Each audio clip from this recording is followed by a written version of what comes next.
Dari TikTok saja. Bisa ketok. Assalamualaikum warahmatullahi wabarakatuh. Waalaikumsalam warahmatullahi wabarakatuh. Alhamdulillahirabbil alamin wassalatu wassalamu ala asyrofil anbiya wal mursalin wa bihi nasta'in amma ba'du.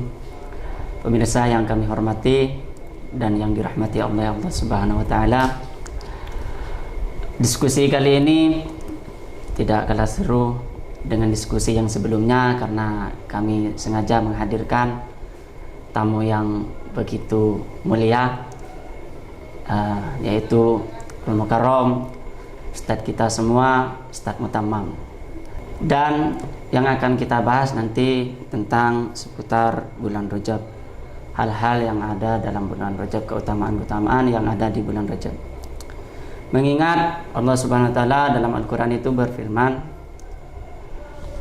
menjadikan 12 bulan, menciptakan 12 bulan yang di situ ada 4 bulan yang sangat dimuliakan oleh Allah Subhanahu wa taala. Di antara lain yaitu bulan Rajab. Jadi tema kita kali ini membahas tentang bulan Rajab. Yang pertama yang perlu kita bahas yaitu hal-hal yang ada dalam bulan Rajab, mengingat beberapa hari lagi kita itu akan menghadapi bulan Rajab seperti itu, Pak Ustaz.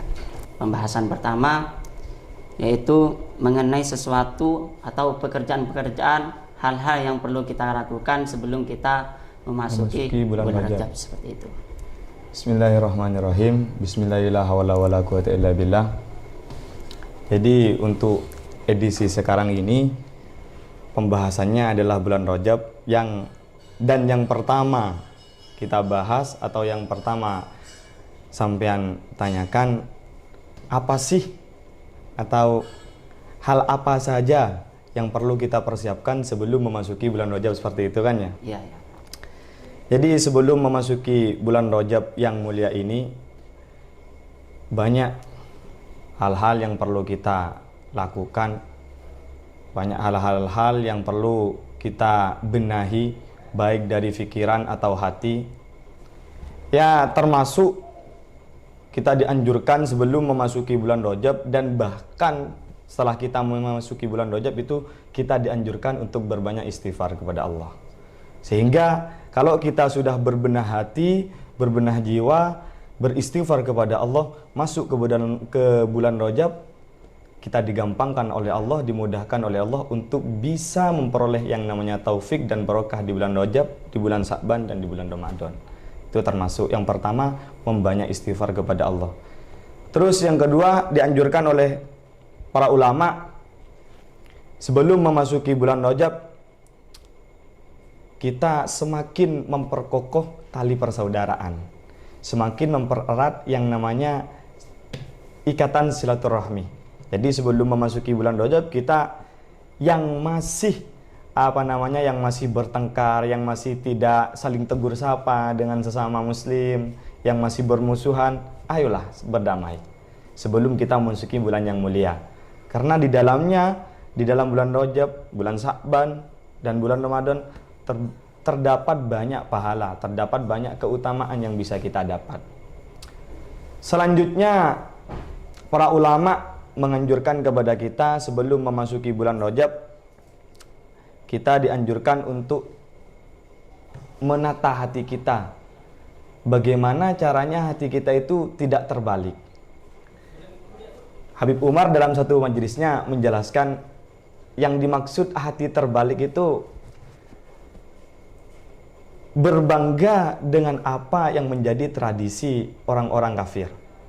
Dengan artian orang bisa dikatakan hatinya itu terbalik jika orang tersebut terbiasa melakukan hal-hal yang menjadi tradisi fusak, menjadi tradisi orang-orang kafir. Dia dikatakan orang yang hatinya terbalik. Jadi sebelum memasuki bulan Rajab, hendaknya kita menata hati kita, membenahi hati kita agar hati kita tidak terbalik.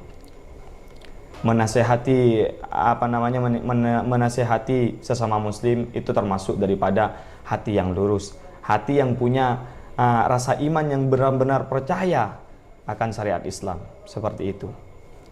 Jadi kita bisa katakan bahwa sebelum kita memasuki bulan Rajab, kita harus memperbaiki hubungan kita kepada Allah dan hubungan kita kepada Ya, hablum minallah wa hablum Seperti itu. minan nas. Lebih tepatnya seperti itu. Dan juga di situ kita harus meninggalkan hal-hal yang di situ berpotensi ada unsur sama dengan orang-orang fasik Ya, seperti itu. lebih tepatnya seperti itu. Jadi bisa kita simpulkan ada 3 poin yang perlu kita lakukan untuk memasuki bulan Rajab seperti yang sudah dijelaskan tadi, yaitu hablum minallah wa hablum minan nas, seperti itu. Untuk yang kedua, yaitu kita sudah ketahui kan ada banyak hal yang terjadi di bulan Rajab itu, atau kejadian-kejadian sejarah-sejarah penting yang bahkan kalau di forum ini saja membahas itu tidak cukup seperti itu. Oh, iya, iya. Maka kami perlu di situ ada mungkin peristiwa-peristiwa yang menurut antum sendiri bisa untuk dijadikan pelajaran bagi kita atau dijadikan ibrah dalam kehidupan kita sekarang ini, seperti itu, Ustaz. Jadi bicara tentang masalah peristiwa atau kejadian atau sejarah yang terjadi pada bulan Rajab di masa-masa terdahulu itu seperti yang sampean katakan, untuk bicara di forum ini tidak akan selesai. Ya, Karena memang banyak peristiwa atau sejarah-sejarah Islam yang terjadi di bulan Rajab. Cuman Al-Fakir akan menjelaskan atau akan menyampaikan beberapa saja. Yang pertama tentunya yang sudah tidak asing di telinga kita, peristiwa besar yang terjadi di bulan Rajab adalah Isra Mi'raj. Isra Mi'raj, perjalanan Rasulullah Shallallahu Alaihi Wasallam di waktu memperoleh perintah untuk disampaikan kepada umatnya melakukan sholat 5 waktu yang pada asalnya itu 50 sehingga dikurangi menjadi 5 waktu. Terus yang kedua termasuk peristiwa pemindahan kiblat. Kan dulu kiblat itu bukan di Mekah. Pertama kali kiblat umat Islam itu bukan di Mekah, melainkan di Palestina. Kalau sekarang Palestina yang sempat dikenal dengan sebutan Al-Qudus. Jadi tepatnya di bulan Rajab terjadi pemindahan kiblat umat Islam dari Baitul Maqdis ke Baitullah Mekah. Hikmahnya tentang pemindahan kiblat ini adalah bagaimana Allah menguji keimanan umat Islam pada waktu itu. Yang awalnya kiblatnya di Baitul Maqdis dipindah ke Mekah. Di situ bagaimana Allah menguji keimanan umat Islam. Apakah masih mau beriman kepada Allah apa tidak? Itu hikmahnya.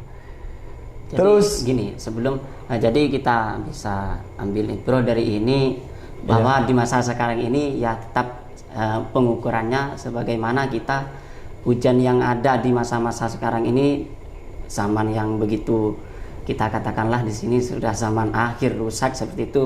Bagaimana di situ kita kuat tidak menerima hujan-hujan itu atau cobaan-cobaan sehingga kita kuat imannya seperti itu. ya, lebih tepatnya seperti itu.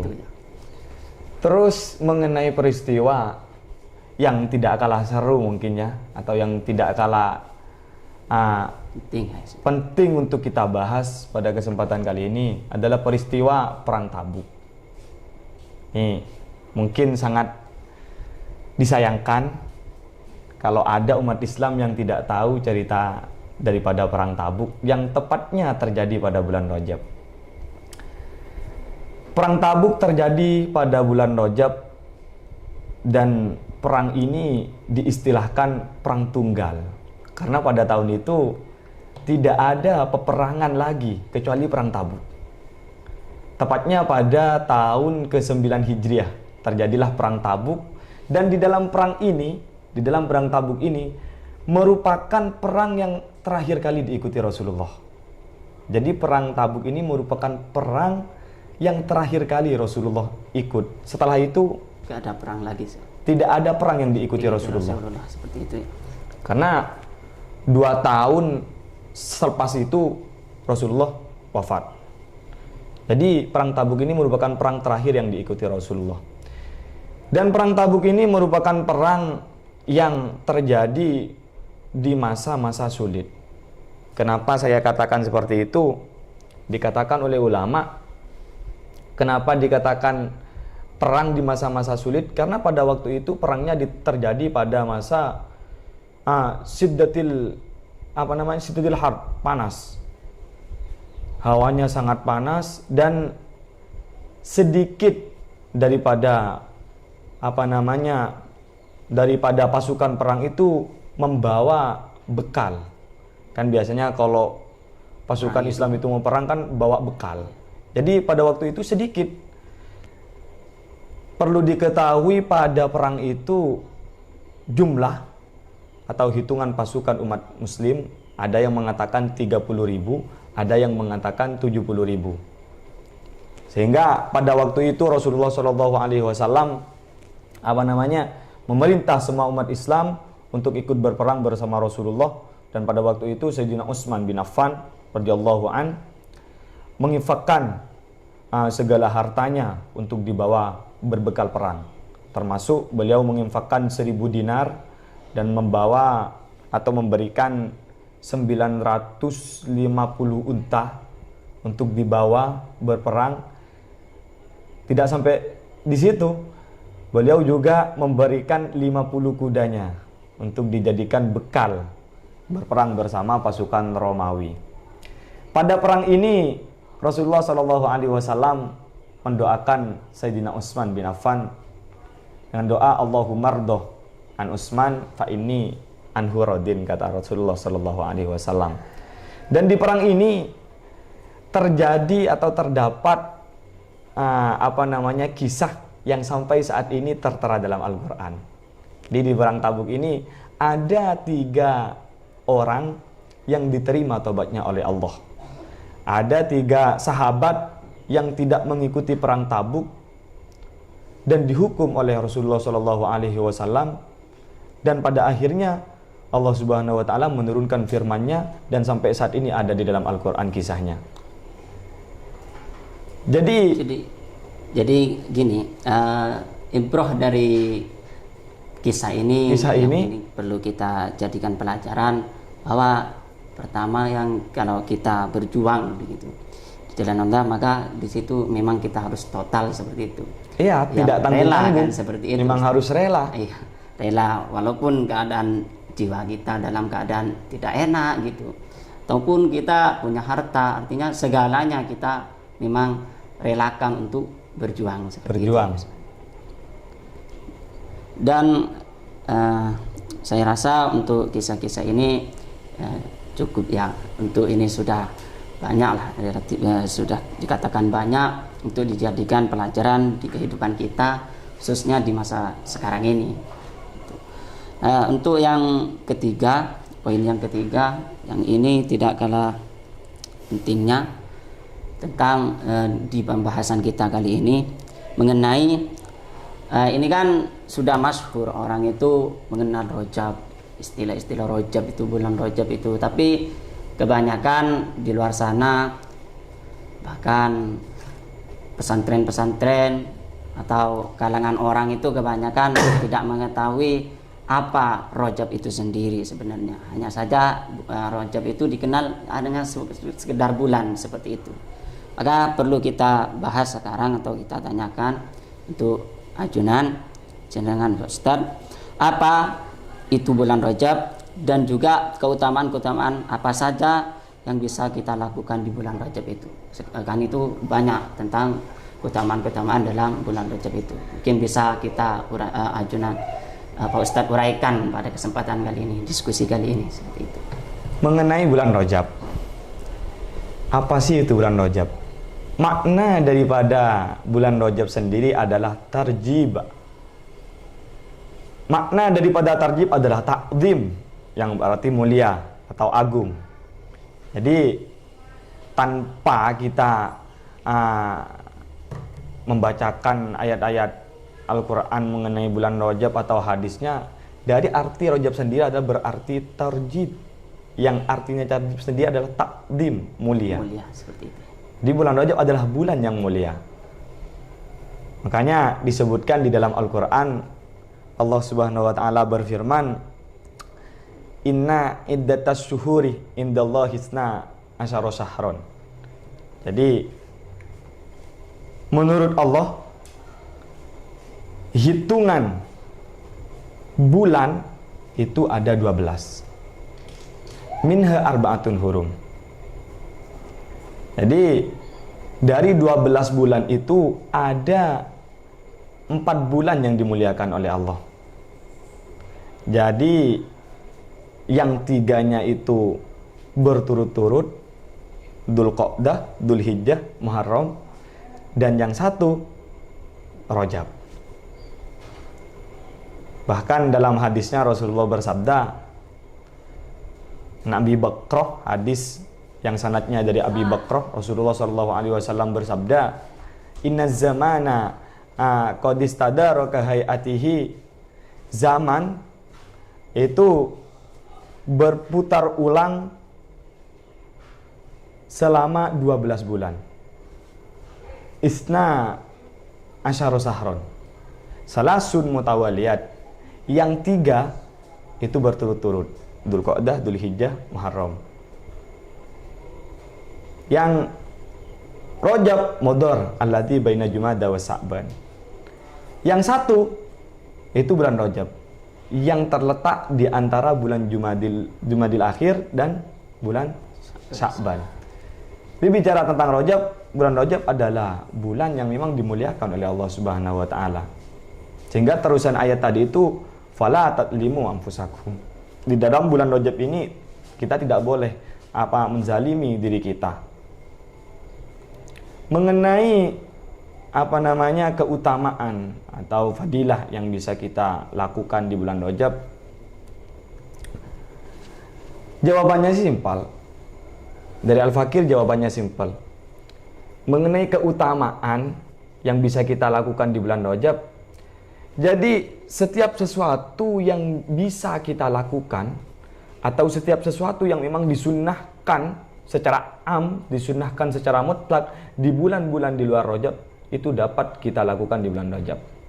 Bahkan kalau kita bisa melakukannya di bulan Rajab, kita diberi hidayah, diberi taufik, diberi ma'unah oleh Allah untuk melakukan kesunahan-kesunahan di bulan Rajab, maka pahalanya dilipat gandakan oleh Allah Subhanahu wa Ta'ala. Jadi termasuk puasa, memperbanyak puasa di bulan Rajab sunnah, memperbanyak istighfar sunnah, memperbanyak zikir sunnah. Wadkurullaha dzikran katsiran wasabbihuhu bukratan wa asila. Jadi setiap sesuatu yang memang disunnahkan secara mutlak itu bisa kita aplikasikan, bisa kita lakukan di bulan Rajab, karena pahalanya pun akan dilipat gandakan oleh Allah. Sebaliknya, sesuatu yang memang dilarang oleh Allah di luar bulan Rajab juga dilarang oleh Allah untuk dilakukan bulan Rajab. Sama, yang dosanya kalau dilakukan di luar bulan Rajab itu umpama dosanya 1, kalau di bulan Rajab dapat ganda kita, dilipat-lipat oleh Allah Subhanahu wa Ta'ala. Karena memang memandang bulannya itu bulan yang dimuliakan oleh Allah. Seperti itu, Ustaz. Tentang ini, Ustaz, yang gak kalah penting sebenarnya itu tentang mengenai sekarang itu kan banyak di luar sana itu booming ya, bisa dikatakan booming mengenai atau dalil-dalil yang di situ atau hadis-hadis yang menerangkan tentang amalan-amalan, khususnya lebih tepatnya di situ puasa seperti itu. Amalan-amalan puasa ada yang mengatakan begini hadisnya, tidak boleh begini. Banyak tanggapan seperti itu, Ustaz. Mengenai puasa 1 hari mendapatkan pahala begini, beragamlah pahalanya tergantung puasanya seperti itu. Sampai 1 minggu, 1 bulan, ada yang 41 hari seperti itu, Ustaz. Mungkin ini bisa juga diluruskan atau ditanggapi seperti itu. Mengenai dalil-dalil yang di situ berpotensi yang mengatakan puasa di bulan Rajab ini pahalanya seperti ini. 1 hari pahalanya begini, 2 hari pahalanya seperti itu. Dalil-dalilnya itu. Mengenai hadis yang seperti itu, bukan hadis ya, lebih tepatnya penjelasan yang seperti itu, yang kalau puasa di bulan Rajab pahalanya di tanggal 1 bulan Rajab pahalanya seperti ini, tanggal 2-nya pahalanya seperti ini. Di dalam kitab Ihya Ulumuddin, Imam Zainuddin Al-Iraqi mentaklik penjelasan yang tertera di dalam itu, di dalam kitab tersebut, bahwasanya penjelasan yang seperti itu tidaklah aslalah, tidak ada sandarannya. Cuman bukan berarti puasa di dalam Rajab itu bid'ah. Itu kan asumsi orang bodoh seperti itu. Asumsi yang mengimbaskan musibah kepada kita. Kok puasa kok dikatakan bid'ah? Kan seperti itu. Ini mengenai hadis tersebut, hadis yang tanggal 1 mendapatkan pahala seperti ini, tanggal 2-nya seperti ini, bahkan yang puasa 7 hari seperti ini dapat membuka pintu surga, mengunci pintu neraka, itu la aslalah. Imam Zainuddin Al-Iraqi mengatakan la aslalah, tidak ada sandaran bagi hadis tersebut. Untuk mengenai fadailul a'mal, untuk memotivasi, oh, ini hadis untuk memotivasi, boleh. Fadailul amal tidak apa-apa. Tapi hadisnya bukan yang hadis maudhu. Untuk hadis do'if. Hadis do'if pun ini bisa kita jadikan kita jelaskan kepada sesama, kita sampaikan kepada sesama untuk dijadikan motivasi agar semakin giat beribadah kepada Allah melalui puasa, melalui istighfar, boleh. Cuman di dalam persyaratannya, hadis do'if bisa kita jadikan fadailul a'mal, itu ada persyaratannya. Termasuk penjelasan yang dinukil dari Imam Nawawi, fadailul a'mal, hadis do'if bisa dikatakan fadailul a'mal, persyaratannya harus meyakini bahwa hadis tersebut bukan dari Nabi. Tapi kalau hadis maudhu, jelas tidak boleh. Bisa seperti itu. Tidak boleh. Kalau hadis maudhu, kalau masih do'if tidak apa-apa, tapi ada syaratnya. Termasuk syaratnya Allah istadda do'fuhu. Tidak terlalu do'if. Iya. Do'if itu ada kalanya lupa atau hafalannya itu lemah. Dokter rawi seperti itu. Dokter rawinya itu sangat lemah. Itu ada kalanya seperti itu. Ini mengikat hadis seperti la aslalah. Tidak ada sandarannya. Tapi jangan langsung kita mengambil kesimpulan bahwasanya puasa di bulan Rajab adalah sesuatu yang bid'ah. Tidak bisa. Karena hadis sahih pun ada. Bisa kita untuk memotivasi sama sesama, misalnya teman atau bahkan keluarga untuk melakukan puasa di bulan Rajab. Tanpa hadis itu kita bisa. Hadis sahih pun ada. Tapi jangan sampai mengatakan bahwa puasa di bulan Rajab bid'ah. Tidak. Karena ada yang hadis sahih yang menjelaskan tentang puasa Rajab. Lebih tepatnya saya bacakan tentang hadis mengenai puasa di bulan Rajab. Ini riwayatnya Imam Muslim ya. Riwayat Imam Muslim mengenai puasa di bulan Rajab. Jadi hadis ini sanadnya dari An Utsman bin Hakim Al-Ansari, bisa dicek di di syarah Muslimnya, syarah Sahih Muslim.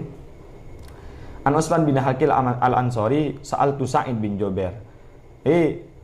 Utsman bin Hakim bertanya kepada sahabat siapa? Sa'id bin Jubair. Bertanya an shaumi Rajab, mengenai puasa di bulan Rajab. Ini coba dicek sendiri nanti. Wa nahnu yauma idzin fi Rajab, dan pada waktu itu Utsman bin Hakim dan Sa'id bin Jubair ada di waktu bulan Rajab. Wa nahnu fi yauma idzin fi Rajab. Faqala sami'tu Ibnu Abbas radhiyallahu anhuma yaqul. Lalu Sa'id bin Jubair berkata, saya mendengar Ibnu Abbas radhiyallahu anhu berkata, kan Rasulullah sallallahu alaihi wasallam yasumu hatta naqul la yuftir wa yuftiru hatta naqul la yasum. Jadi pernah suatu ketika Rasulullah, kata Ibnu Abbas, itu berpuasa di bulan Rajab sampai hatta naqul la yuftir. Sampai kita mengira, para sahabat mengira bahwa Rasulullah puasa penuh di bulan Rajab, tak pernah bolong. Jadi untuk mengatakan puasa di bulan Rajab bid'ah itu ya kurang tepat. Kurang tepat. Bentar. wa yuftiru hatta naqul la yasum. Dan pernah Rasulullah itu tidak pernah berpuasa di bulan Rajab. Sampai kita mengira ya di bulan Rajab tidak pernah mengatakan puasa. Selalu di tiap harinya itu Rasulullah makan seperti biasa. Jadi untuk mengatakan itu bid'ah, itu apa, itu enggak tepat seperti itu. Bukan kurang tepat, itu bodoh. Bid'ah. Bahkan dia yang mengatakan bid'ah, dia bid'ah sendiri. Karena memang ada asal seperti itu ya. Iya, karena memang kalau kita input daripada 4 madhab, ini semuanya mengatakan bahwasanya puasa di bulan Rajab itu sunnah. Semua. Imam Syafi'i, madhabun Syafi'i. Imam siapa? Imam Malik, Imam Syafi'i. Terus Imam Ahmad, Imam Hanafi, kecuali Imam Ahmad bin Hanbal. Kalau Imam Ahmad bin Hanbal ini ada 4. Ada 4 syarat puasa di bulan Rajab ini bisa dikatakan sunnah, karena semua riwayat kan tidak mungkin sama. Ya. Imam Ahmad bin Hanbal ada 4 syarat. Yang pertama, dalam bulan Rajab itu harus ada 1 hari yang tidak puasa, baru sunnah. Kalau tidak memenuhi 4 syarat ini makruh hukumnya. Jadi syarat yang pertama, dalam 1 bulan Rajab itu harus ada 1 hari yang bolong, tidak boleh puasa. Full seperti itu. Tidak boleh full. Terus yang kedua, disambung dengan bulan sebelumnya. Bisa dikatakan sunnah hukumnya kalau disambung dengan bulan sebelumnya. Terus kalau disambung dengan setelahnya. Sebelum atau setelah. Iya. Jadi ada persyaratan memang di dalam madhab Imam Ahmad bin Hanbal bisa dikatakan sunnah. Cuman kembali kepada hukum asal, jadi semua madhab yang 4 itu mengatakan bahwasanya hukum daripada puasa di bulan Rajab itu sunnah. Seperti itu. Bid'ah seperti itu. Bukan bid'ah. Yang mengatakan bid'ah dia yang bid'ah sendiri. Tapi untuk kita berdalil dengan hadis-hadis mengenai tentang fadilah-fadilah itu tidak boleh. Tidak boleh. Karena hadis maudhu tidak bisa kita seperti jadikan hujah. Seperti itu kalau memang nanti dhaif pun harus memang tidak bisa kan seperti itu untuk dijadikan dalil. Iya. Ya, untuk fadail saja dengan persyaratan seperti itu. Ya. Di dalam fadailul a'mal saja. Termasuk hadis dhaif bisa dikatakan fadailul a'mal, tidak boleh kita salurkan kepada hukum. Iya. Hanya di fadailul a'mal saja, tidak boleh hukum ini haram, ini wajib, tidak boleh. Hanya fadailul a'mal saja. Itu hadis dhaif, mengenai hadis dhaif. Jadi sekilas kita bahas tentang dalil atau dalil-dalil yang mengenai fadail dalam keutamaan-keutamaan dalam bulan Rajab seperti itu. Jadi untuk berdalil dengan dalil yang di situ mengatakan fadail dalam puasa itu kita tidak boleh berdalil, tapi untuk mengatakan puasa di bulan Rajab itu boleh seperti itu. Bahkan di situ dikatakan sunnah. Iya, lebih tepatnya seperti itu. Seperti itu, Ustaz. Jadi ketika di situ ada yang mengatakan bid'ah, itu ya terserah mereka lah. Iya. Yang penting ini klarifikasi ya, bahwa di situ tidak bid'ah seperti itu. Iya. Bahkan sunnah seperti itu ya Ustaz. Jadi kita sudahi diskusi kali ini. Apabila ada kesalahan atau kekurangan kami mohon maaf seperti itu. Assalamualaikum warahmatullahi wabarakatuh. Udah, Maman.